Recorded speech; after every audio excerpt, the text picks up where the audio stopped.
I'm Lulu, and welcome to Lulu's Way. I am gosh darn glad you're here because today I want to tell you about my refrigeration system. I want to share with you the way that I refrigerate my food when I'm traveling on the road in my little camper van.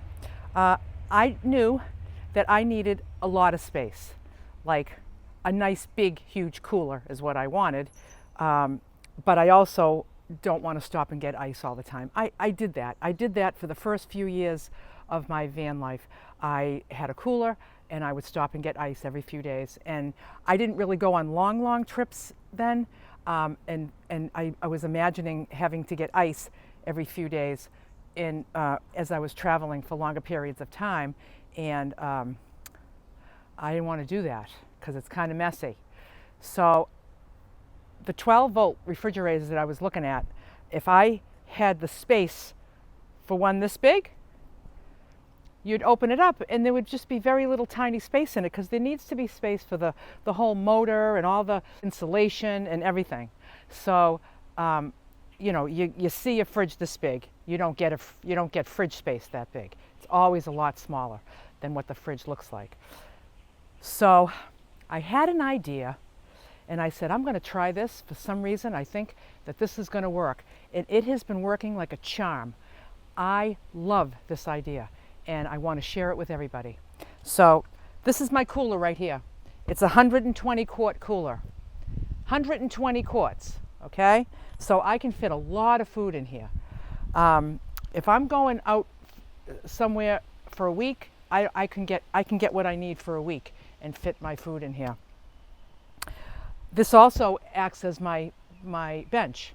So I sit in here like this when I'm doing my cooking. This is my kitchen, and whenever I need to get anything out, I just go like this, and then I take what I need out like that. So I put ice in here, but what I do is I make my own ice. Let me show you. So when I open this cover here, I've made an extra piece of insulation for in here, so that I put this on top of my food, and as my food gets lower and lower as it's being eaten, I push this down, so it just keeps the ice and the food in a smaller area. So here's what I have.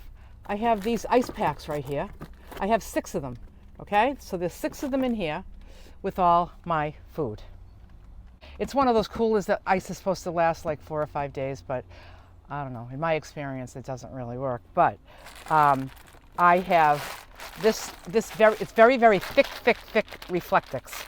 I had a friend that was in the heating and cooling industry, and he had this big, thick Reflectix bubble wrap that they used to wrap water heaters in, and he had an extra piece left over, so he gave it to me, and I made this, and I made this, and I lined it with a plastic trash bag, and then I just put all my food in here.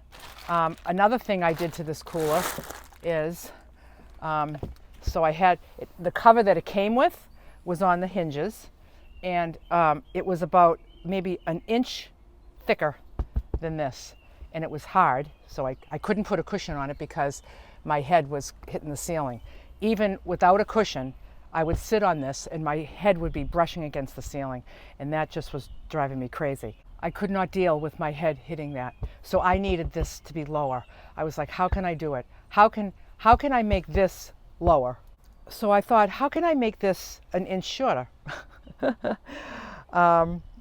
And so what I did was I took off the cover, unscrewed the hinges right off it, got rid of the cover. I made my own cover. So I cut a piece of 1/4-inch plywood. I cut a piece this size. I put a cushion on it, and then I wrapped it in fabric, so now I have a cushy seat. And I put the insulation under. I got a big thick piece of that foam insulation, and I cut it to size, actually the inside of this, the perfect size, and then I just covered it in this tape so that I would protect it, and that is how I insulate the top of my cooler. So between the the cushion, and this, the top is insulated. And then the sides are extra insulated, the top is extra insulated. So I have these six ice packs. So I'm going to show you how I keep freezing and refreezing. So right here under my bed, I have a little 12-volt refrigerator freezer. And I pull it out like this. I also made a cover, an insulating cover for this with that same Reflectix. I would say if you, I think you can't get this kind of thick bubble wrap. I don't think you can get it in small amounts. It's for commercial use. So, but I would say maybe 3 or 4 layers of the regular Reflectix that you get like at Home Depot. I would think that that would be probably the same thing. So I just covered it with fabric so it looked pretty. So I just take that off, and here's my little freezer. So I set it on 3 degrees so that it's freezing. This is a 9-quart refrigerator. The brand is DOC, and I got it on Amazon, and the way I see it is that they don't have it anymore. I think I saw an Alpacool one that's very comparable, and I think it's 9-quart or maybe 10-quart. So see, if you see, this is what I mean by the DC refrigerator. See the size of this? And here's the size of the actual, I could fit like a head of lettuce in here if I was going to use this as a fridge. Here is where I freeze my ice packs. So I have 6 in here at all times. All I did was I found the fridge that I wanted. I found the measurements of this, of the inside of this, and then I shopped for these that would fit. And I found the exact measurement. I wanted to make sure they weren't going to be too tall or too wide, and exactly how many. I could fit 7. I could fit a 7th one in here, but then I wouldn't be able to close the lid because I have to kind of go like this and then have them all go to the side like that. That's how the cover shuts. If they're standing up straight like this, it's not clicking shut. If I go like this, it clicks shut. You know, if you were going to do this idea, you just need to take your measurements and be sure that everything's going to fit good. I swap these out once a day, every 24 hours. So every morning after I have my breakfast, I get dressed, swap my ice. So I take all these out, I open my cooler, I take all those and put them in here, put this back under the bed, and put all the frozen ones in my cooler. Every morning when I go to change them, they're still cold. Everything is still really cold, but I still change them because I have the power. So you got to have the power to run this. Whatever you set this on, whether it's freezer or refrigerator, it's running like it's drawing in about 35 watts of electricity.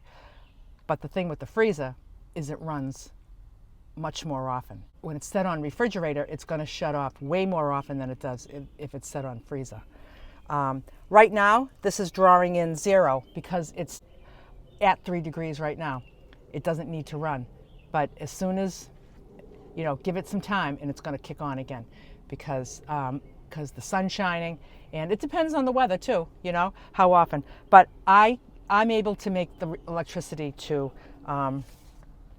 run this. So this is an amazing idea, but you have to have the power to run it. When I went on a trip to Arizona last fall, I was gone for 2 months. I did not have my DC to DC charger installed in my van. So the only way I was making electricity was with 200 watts of solar. This is too big to charge while I drive. I can't plug it into the cigarette lighter. There was no way for me to power unless my solar panels were making electricity for me. Down in Arizona, lots of sun, most of the time, not a problem at all. I was making enough electricity to do everything I needed to do and keep the freezer running. But at one point we had a few cloudy days and I was making no electricity. I have to turn this freezer off. I have to, because I'm not generating enough, and I needed what power I did have to do my phone and my iPad and my tea kettle in the morning. So then I would just shut it down and I would go and get ice. But I knew I was getting ice that was just temporarily, right? So I would go get some ice, put some ice in the cooler, and then that's how I would work it when I didn't have the sun. But now that I have a DC to DC charger, I'll never buy ice again because I I charge while I drive, I bring in a lot of power while I drive. I bring in like over 700 watts of power while I'm driving. If it's full sun, my 200 watts, the most I've ever seen it bring in is about 150 watts. But when I'm driving, I'm bringing in over 7. So I am cranked. And this is a big storage. This is a 2,000 watt unit, so it holds a lot. So once I get that full, I'm good, you know. Also, if I'm not traveling and I'm parked for a while, I just start the van, run it for 20 minutes, and it gives me a lot of power to keep things going. So, but if you don't have the ability to bring in power while you drive, just know that if you set a system up like this with the ice packs, if the sun isn't cooperating, you just go buy ice. I mean, I was buying ice all the time. Now I buy ice once in a blue moon. So it's not a problem. Well, I was buying ice only when it was cloudy. Now it doesn't matter because I'm good. I create the electricity for it. So this system really works well for me. It allows me to really stock up with a lot of food. And you know, a lot of fresh greens, they take up a lot of space. You know, even I can take those greens out of the plastic containers and put them in the zip bags. I do that. But I don't even need to do that anymore because I have so much space and I can just really stock up and get out there and live my best life. Bye for now.